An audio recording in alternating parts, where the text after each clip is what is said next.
today. And today we're going to be talking about SchoolMark. And for those of you that don't know SchoolMark is a quality assurance scheme that's been developed in consultation with the Department for Education and awarded to the Institute of School Business Leadership. It's a program that provides schools and trusts with a 360-degree assessment of their strategy and management of resource. It helps recognize best practices and delivers a roadmap for those looking to improve. In this session today, I'll be joined by none other than Chief Exec Stephen Morales, but also I'm really happy to be joined by our guests, EMAT, Josh Coleman and Paul Wheeler, who are going to talk about first-hand experiences of SchoolMark and the process they went through and the impact that it's had on their trust and its schools. So for all of you that are joining us live today, thank you very much for taking some time out of your day. Don't forget, you can go to the Q&A section. You can ask a question on there, and I'll present it to our guests at the back end of the show. If you do see a question that you like the sound of, you can upvote that. So the ones that with the most vote will focus on today. But if we run out of time, we'll try and get that information to everyone who's joined.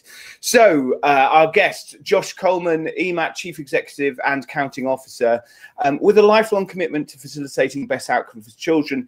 Josh has worked across the education sector at a senior level for over 20 years, starting his career in further education sector before moving and working for those that education is a challenge. He moved into multi-academy trust sector with the belief that he could bring his broad experiences to benefit children earlier in their learning journey and help ensure that they have a better life chance. Although a common aspiration underpins many of the people involved in this sector, this important focus can sometimes be far from the forefront of the discussion surrounding the multi-academy trust model. Married with a father of two, he is also the chair of trustees of a small community-based charity that provides communication aids for those who need them and a platform for their voice to be heard. Also today is EMAT Chief Operating Officer, Paul Wheeler. Paul joined the trust in January 2018. His background is in finance, having previously worked at director level for an international mass manufacturing, engineering and construction firms. He's also the finance director for a number of SMEs companies across the UK. Paul has a successful track record at business transformation in the private sector, higher education and central government. And Paul joined EMAT from the Multi-Academy Trust in Birmingham, where as CFO and then CEO, he saw the transition period of the trust and the rebrokerage of their schools. Paul is responsible for the oversight of the head office teams which support their academies with finance, human resources, IT, estates management. And Paul is also a school resource management advisor. And just to prove that the gents are both here with us today, because I'll have to move them to the side stage. Here they are in their lovely EMAT offices. Good afternoon, or good morning, gents. How are you doing? Very well, thanks. Thank you, fine. Brilliant. And we'll come back to you shortly. So thank you very much for taking some time out of your day. And we are going to I really want to hear a lot of what you've got to say today. So, but Stephen, if I can just start with you, how has January been? I know there's been our first Talking Heads Crowdcast with Karen Ponter, big success. There's been 2 regional conferences. What's the rest of January shaped up like?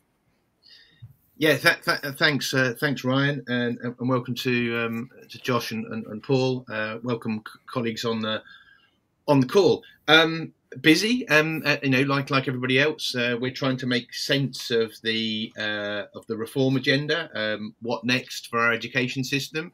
The white paper and the ambitions that were set out so boldly in 2022, and we know a lot of that is being pared back.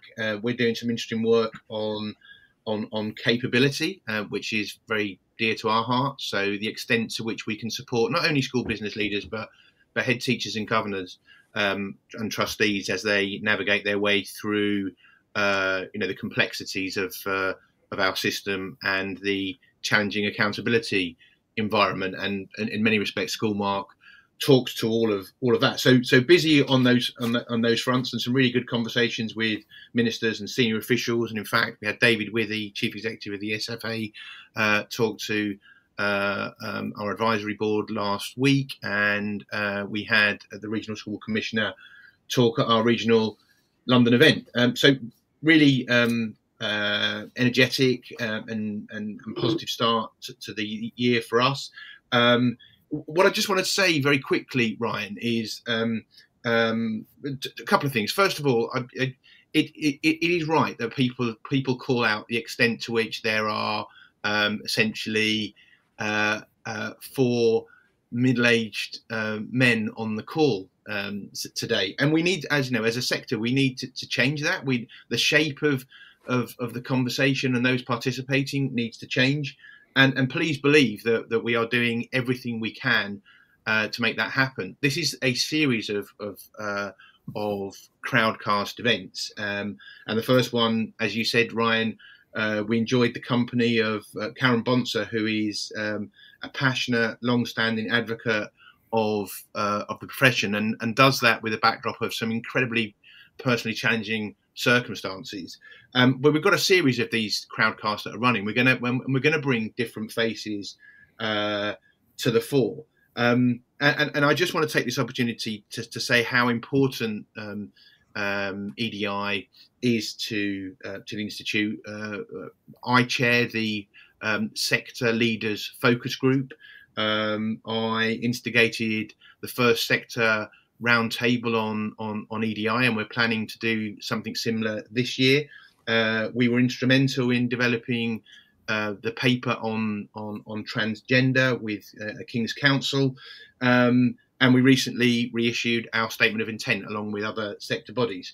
But it's absolutely right that we, that the colleagues at the sector call us out if that there aren't visibly a range of personalities and faces on these kind of forums. But trust me, that is something that we have planned. Josh and Paul are both individuals super committed to equality and diversity, and the work they do in their communities, the children that they support, and even the way that their teams are structured is testimony to that. But look, busy, positive, lots of things to get stuck into. So I'll leave it there for now, if that's okay, Ryan. Yeah, okay, that's great. And I know there's tons of content. I know the trustees have been reviewing it, and I'm really excited about what's coming up. So, but let's get back to the point. Let's talk about SchoolMark, the benefits to schools and trusts, and why did ISBL support the development and award this as a kind of initiative, as a project? Yeah, so the first thing to say is that just by way of background, so the architects of SchoolMark are an organisation called Keystone, headed up by Stephen Mitchell, who's the founder of Keystone. He is a very experienced chief operating officer. He's operated as an interim chief executive himself. Lots of experience in change, and between us, we felt there was something missing in terms of reflecting a trust's ability to reflect on its approach to resource management and financial governance. And this SchoolMark brings together the key actors, so business, governance, and pedagogy, to reflect on the approach and make an assessment of exactly where they are on the journey to excellence, and if excellence is being achieved across a range of criteria, then to be able to celebrate an award that recognises the great place that they're in.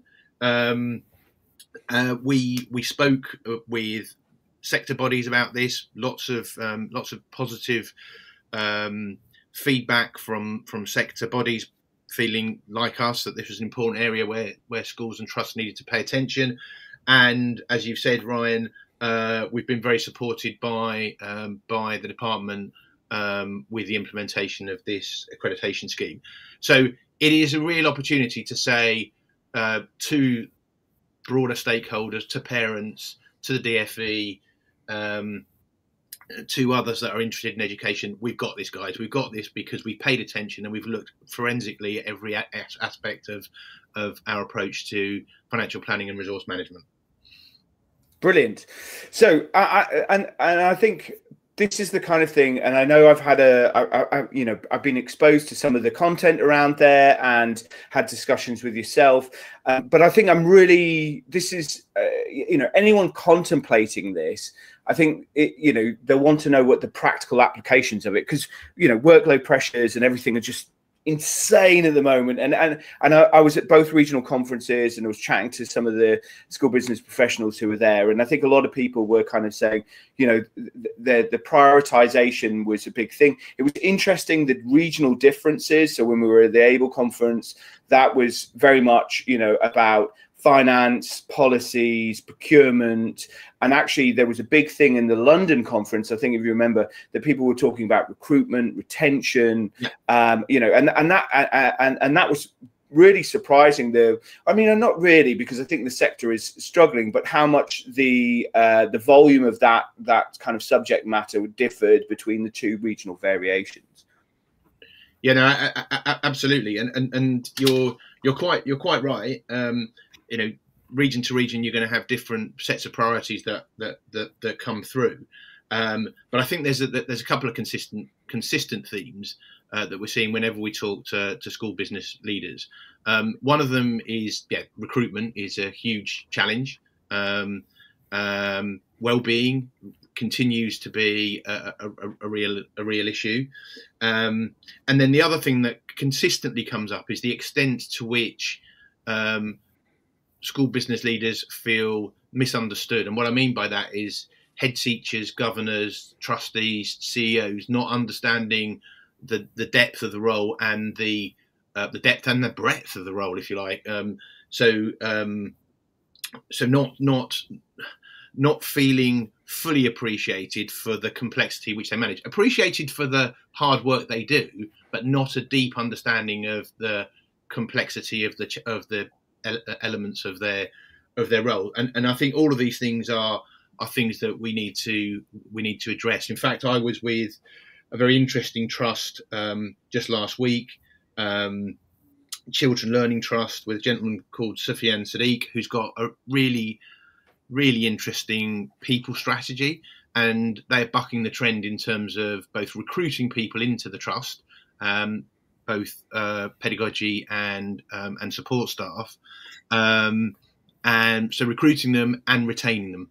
And I think there's lots to learn. And the way they do it essentially is they have become an employer of choice. So they make it really attractive to work for their organisation, and they follow through. Brilliant. Stephen, I'm going to park it there and I'm going to move you to one side of the stage, but thanks a lot for joining us and coming on. So stick on, because we might have some questions later on. And I'm going to bring on the main event, Paul and Josh from EMAT. So thank you very much, gents, for giving up some time this morning. Josh, I know you drove quite a way to make sure that you could be beside Paul to talk about this, because it very much was something that you were part of. And Stephen, am I right in saying that Josh and Paul were part of the, how did they start with SchoolMark? So just very quickly, we invited a number of trusts across the country to participate in a pilot, and thankfully East Midlands Academy Trust were quick out the block saying, yes, we'd like to be part of this. We're happy to expose all of the things that we do and see, where we are in terms of this important area of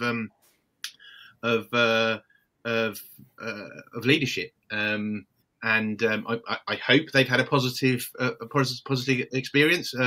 I'll let them speak for themselves. Brilliant. So, Josh, if I can come to you first of all, can you tell me, why did you put EMAT through the SchoolMark program, and also, how have you used the findings, the report, to support and drive your leadership discussions? Well, answers to Stephen's question. Yeah, we enjoyed the process. We were one of the first and helped try to shape, from the Matt's side, what it felt like to be part of the process. And the feedback from Stephen and others was that it was positive. And I can't claim to have been involved deeply in the process. Paul will talk about that later. But the reason, I suppose, underpinning the reasons, there's maybe, I suppose, 4 key areas in the introduction that you kindly did for myself. I didn't realise you were going to read that out, otherwise I might have crafted a slightly better one for you.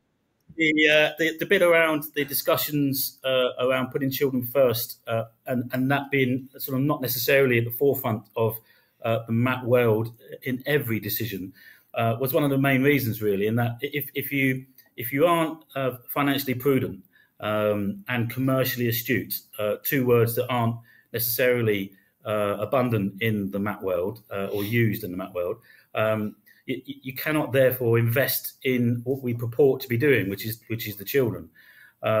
We at the time had moved over to gag pooling, which is another thing that lots of trusts still have yet to do, and I would encourage them to do that. If they're on the edge, I would say go for it.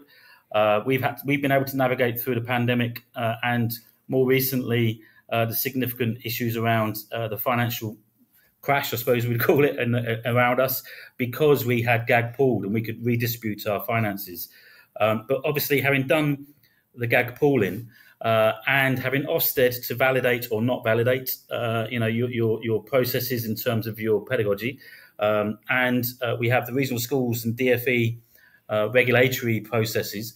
There isn't anything out there that either parents or anybody really can look at and say, similar to what you would in a trust pilot, 4 stars trust pilot. And what I wanted was to be able to get some triangulation and assurance for us as a trust that what we were doing financially was effective, was based on the right ethics, and was being effective. And if there were areas that we needed to improve, that we would do that.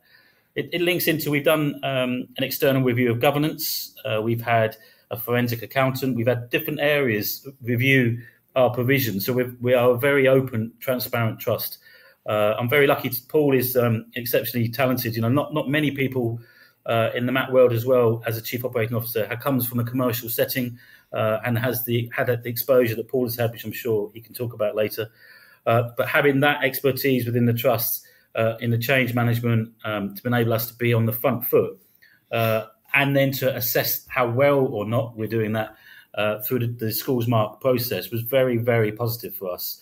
So there's many reasons, operational and strategic. And I think it's really interesting, isn't it? Because you as a chief exec, I think, you're very much taking responsibility and ownership over the finances, and that's what I'm hearing is coming across, and understanding that the pedagogical and pastoral impact that will have by potentially exposing weak points or areas for improvement that can be developed on and worked on as the trust, so that there's the collective benefit and the output for your schools, for your educational delivery for the children. And that's, I think that's really interesting, just to hear you framing it in that sense, and also the reference to the kite mark. I know, but I think it is, it would be crazy, wouldn't it, if it got to the stage, and we're hearing a lot of stuff on the news. And interesting, that was one of the things that came up in the regional conference in London, was people were saying, like, we're struggling with recruitment, but all we're hearing is really negative pieces about the state of education delivery. And I'm not saying it's not there, but how is that going to motivate people to come into the sector?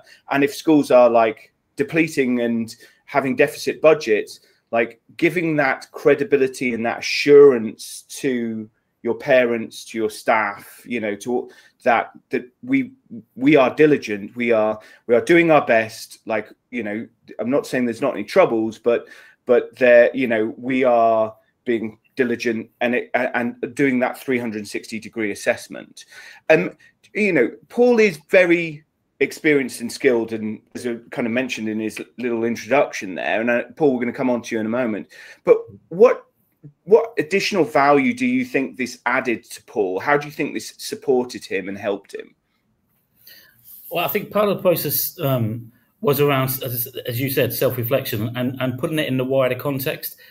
So a lot of decisions are made around finances in some organisations are based in isolation. So again, we use integrated curriculum financial planning alongside our GAG. So our budget setting is done at the grassroots level with the head teachers upwards. So they set a zero budget, basically, a resource budget, and then we can see what the affordability is of that.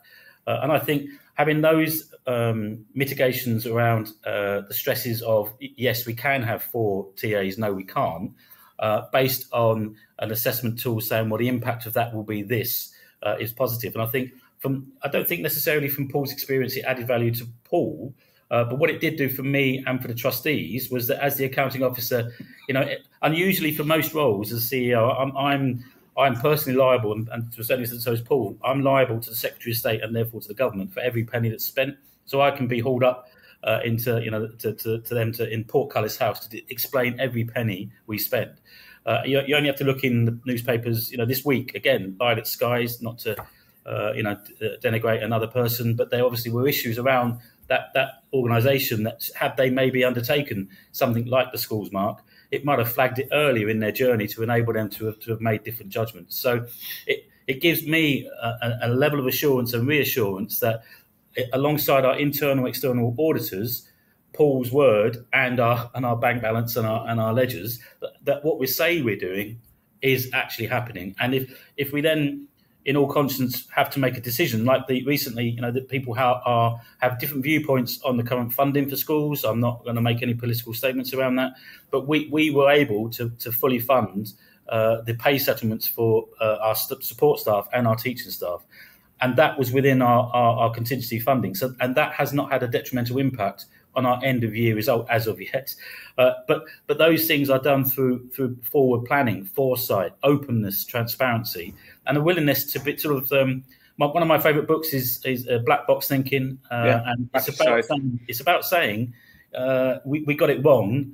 Don't blame somebody. Just try and fix it for the future. And I say it, and they get rather bored of it.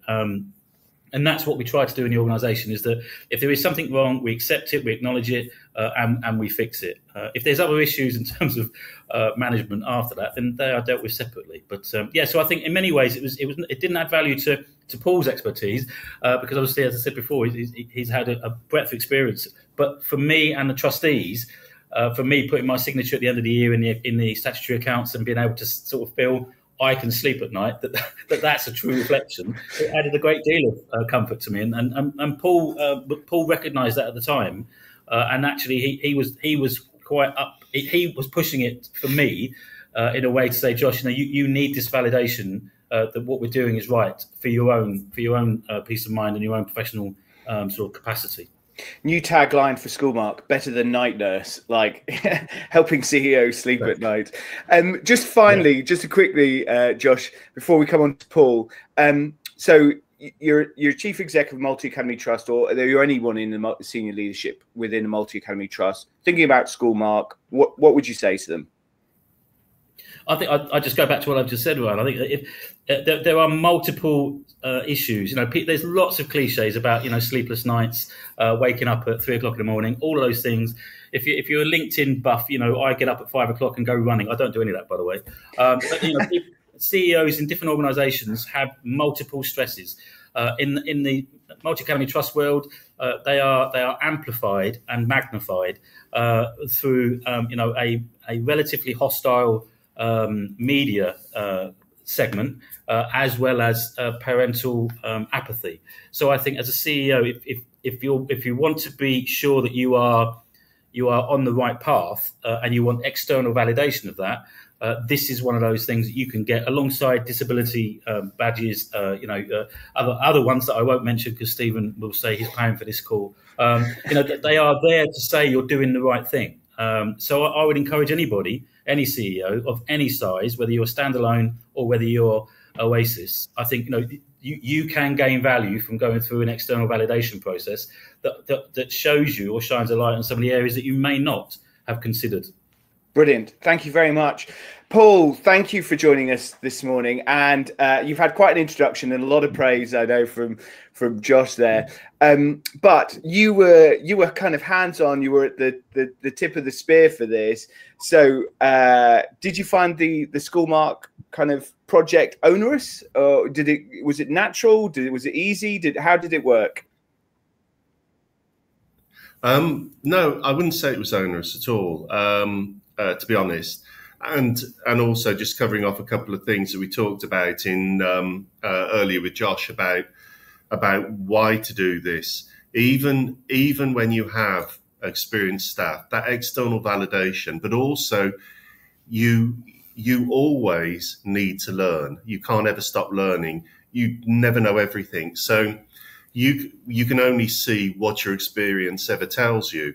And one of the interesting and useful things really in going into SchoolMark was looking at how we developed our practice and what processes and governance arrangements and financial governance we had in place.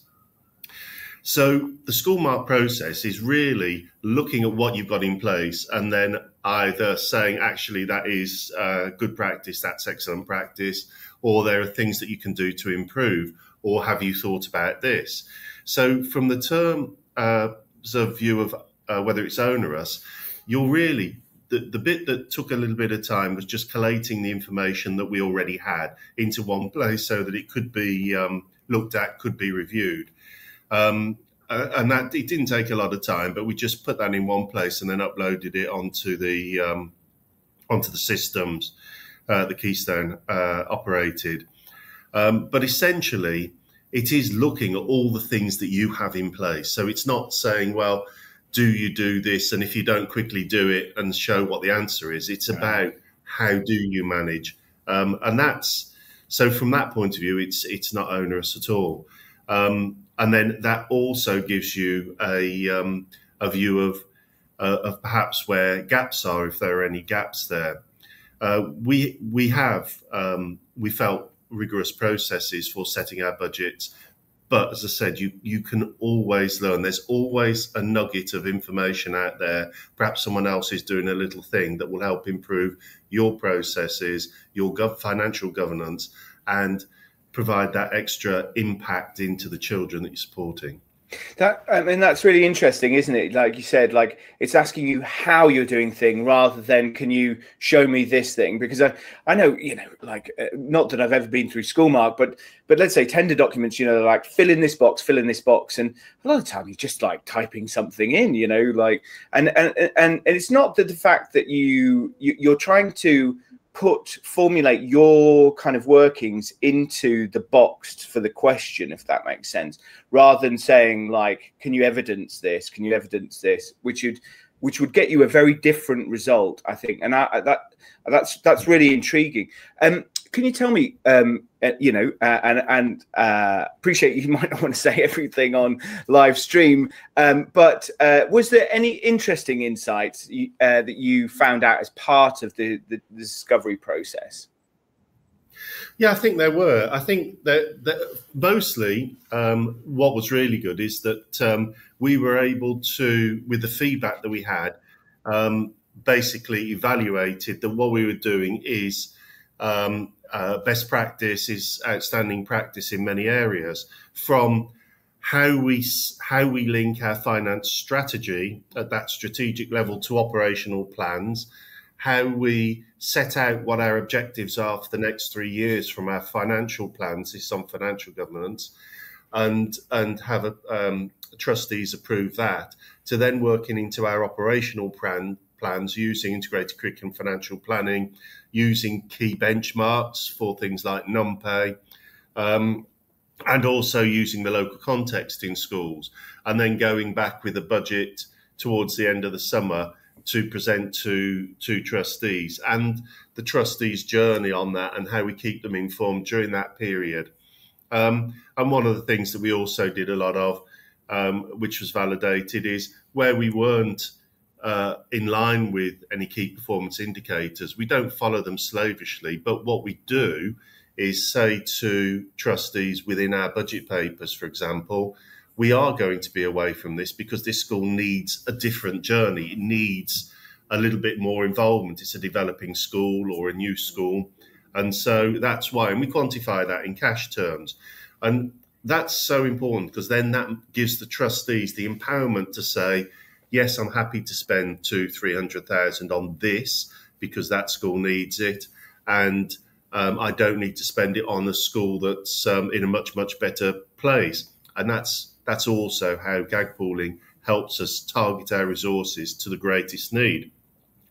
One of the interesting insights which came out of it, which we were doing but have strengthened, was also getting clearer the priorities across all the schools and having that impact assessment, so that when we were putting investment in two areas, we're now looking at that alongside of the educational improvement and saying, okay, we've split that group down, or we've put some nurture groups here, or we've got additional support staff into one area. Is that having the desired impact over a 12-month period? Or next year, do we need to consider doing something different? Or do we need to leave that support in place? So tying up investment in schools with the impact that has in the development of the children, that's something that we've strengthened as a result of the SchoolMark review. It made us think more about how those things tied together. That's really interesting, and I think it being a catalyst for commentary. So, I mean, it's all chief execs or trustees or governors, or, whether you're looking at helping your local charity or your school. I'm a parent governor, so I see the count of the school. It's the commentary that really explains actually what's going on. And I think that it being a catalyst for that commentary, I think is great. And the impact assessment, as a tool that can be used to support impact assessment is it's something I'd never really considered, as part of these discussions. So that's really insightful. Right. Go on. So just on that, I think it's really important that SchoolMark is sufficiently agile that it allows context to be a really driving force in terms of where you place the emphasis. And I think, as Paul's just alluded to, there are important metrics. There are national recommended levels, both in ICFP and other benchmarking tools.